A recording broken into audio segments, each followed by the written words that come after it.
ప్రభుత్వంలో ఈ రీసర్వే పేరు పెట్టి అనేక తప్పిదాలు జరిగినాయి. రైతులందరూ కూడా అనేక ఇబ్బందులకు గురవుతూ ఉన్నారు. రైతులందరికీ కూడా న్యాయం చేయాలని చెప్పి ఒక ఆలోచనతో ఈ యజమాని హక్కు పత్రాలు మళ్ళా తప్పులు లేకుండా ఇవ్వాలి అని చెప్పి ఒక ఆలోచనతో ఈరోజు ఈ కార్యక్రమం చేపట్టడం జరిగింది. మీరందరూ కూడా గ్రామాల్లో రైతు సోదరులు గత ప్రభుత్వంలో ఒకరి యాక్సిడెంట్లు ఒకరికి పడడం, లేకపోతే ఎల్పిఎం నెంబర్లు తప్పులు పడడం, అనేక తప్పిదాలు జరిగి అనేక ఇబ్బందులకు గురయ్యారు. ఇవన్నీ కూడా మీ అందరికి కూడా తెలిసిన విషయమే.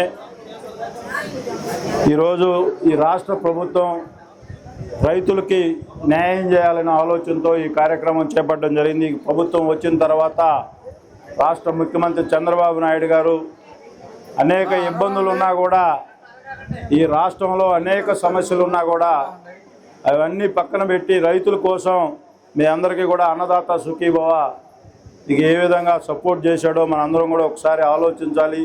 అలాగే జీతాలు లేని పరిస్థితిలో ఈ రాష్ట్ర ప్రభుత్వం ఉంటే ఆ తర్వాత మళ్ళా ఆయనకున్న ఎక్స్పీరియన్స్తో ఈ రాష్ట్రంలో అభివృద్ధి సంక్షేమ కార్యక్రమాలు, అలాగే ప్రభుత్వ ఉద్యోగులకి తొలి తారీఖునే జీతాలు ఇవ్వడం కానీ, గ్రామాల్లో మీ అందరికి కూడా తెలుసు పంచాయతీరాజ్ వ్యవస్థ గత ప్రభుత్వంలో ఒక పంచాయతీ సర్పంచి 1 లక్ష రూపాయలు కూడా ఖర్చు పెట్టుకోలేని పరిస్థితిలో ఈ రాష్ట్రంలో పంచాయతీలు ఉంటే, ఈ ప్రభుత్వం వచ్చిన తర్వాత 15th ఫైనాన్సు ఎప్పటికప్పుడు అమౌంట్లు వేస్తూ గ్రామాల అభివృద్ధికి ఏ విధంగా పనిచేస్తూ ఉన్నారో మీరందరూ కూడా చూస్తూ ఉన్నారు. దానిలో భాగంగా మీ గ్రామంలో కూడా మాకు చేతైన వరకు సహాయ సహకారాలు అందించాం. ఇంకా తప్పకుండా ఏవైతే బ్యాలెన్స్ వర్క్లు ఉన్నాయో ఇప్పుడు వస్తూ ఉంటే కొత్తూరు గ్రామంలో వాళ్ళు కూడా అడిగే తప్పకుండా ఇవన్నీ కూడా ఈ 1 సంవత్సరాల్లోనే కంప్లీట్ చేసి గ్రామాలన్నింటిలో కూడా మౌలిక వసతులు ఈరోజు ఈ రాష్ట్రంలో అనేక ఇబ్బందులు ఉన్న వాటికి కూడా మొన్న ఆల్రెడీ మన సబ్ కలెక్టర్ గారితో మాట్లాడి గ్రామాల్లో శ్మశాన వాటికలు కంపల్సరిగా ప్రతి గ్రామంలో కందుకూరు నియోజకవర్గంలో శ్మశాన వాటికలన్నీ కూడా బాగుండాలని చెప్పి ఒక యాక్షన్ ప్లాన్ తయారు చేశాం. ప్రతి గ్రామంలో ఉన్న మీ గ్రామంలో కూడా 2, 3 శ్మశానాలు ఉన్నాయి. వాటిని కూడా శుభ్రం చేసి వాటికి మొత్తం అక్కడ ఏదైనా బోర్లు లేకపోయినా బోర్లు వేసి, పోయే దారులు బాగాలేకపోయినా దారులు బాగు చేయమని చెప్పి సబ్ కలెక్టర్ గారికి కూడా చెప్పాం, గౌరవ ఎండిఓ గారికి కూడా చెప్పాం.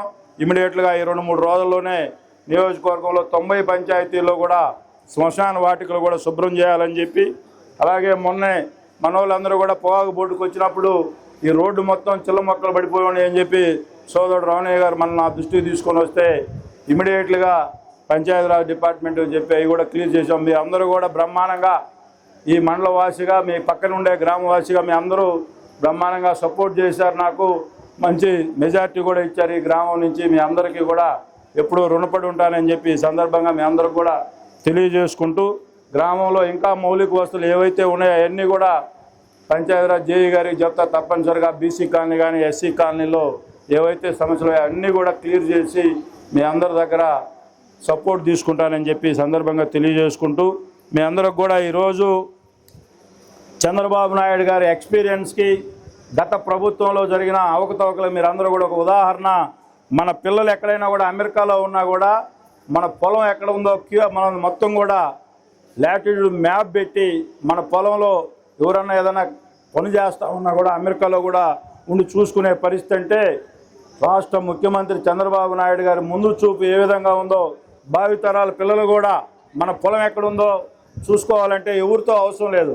దీన్ని గూగుల్ మ్యాప్ ఓపెన్ చేస్తే నేరుగా మన పొలంలోకి తీసుకుపోయే తెలివితేటలు ఈ పుస్తకంలో ఏర్పాటు చేశాడంటే గౌరవ ముఖ్యమంత్రి చంద్రబాబు నాయుడు గారికి ఈ రైతు కుటుంబాల పట్ల ఆయనకుండే ప్రేమని మీరందరూ ఒకసారి ఆలోచించాలని చెప్పి ఈ సందర్భంగా మీ అందరూ కూడా తెలియజేసుకుంటూ, ఇక్కడే రెవెన్యూ అధికారులు ఉన్నారు, పంచాయతీరాజ్ అధికారులు ఉన్నారు.